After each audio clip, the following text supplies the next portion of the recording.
જામનગરની dental college અને હોસ્પિટલમાં નાણાંની ઉચાપત થઈ છે।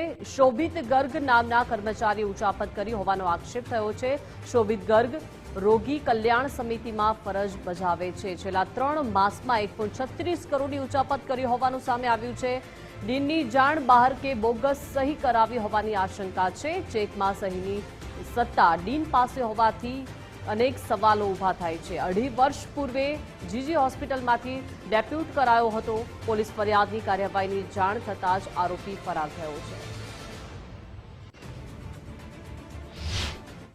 ચેકમાં મારી જાણ બહાર સહીઓ લઈ અથવા તો કંઈ પણ અંદર ચેડા કરીને ઘણા બધા ટ્રાન્ઝેક્શન કરાવી લીધા છે, જેની જાણ થતાં અમે તાત્કાલિક આ વિશે તપાસ કરી અને પોલીસમાં ફરિયાદ કરેલ છે અને પોલીસમાં આગળ તપાસ ચાલે છે। સાઇનિંગ ઓથોરિટી અધ્યક્ષ એટલે કે અધ્યક્ષ તરીકે મારી દે છે ડીનની। એને અગાઉના જે ટ્રાન્ઝેક્શન છે એમાં તો કંઈક અંદર ગોટાળા કરીને કરેલ છે, સહીઓ કરેલી, પણ એ સહીઓ તો સાચા બિલ સાથે કરેલ, પછી એને કંઈક અંદર ચેડા કરીને કરેલ છે અને પાછળના ટ્રાન્ઝેક્શનની મને કોઈ જાણ નથી। એ બધું જે બેંક તરફથી વિગતો આવશે ત્યારે ખ્યાલ આવશે।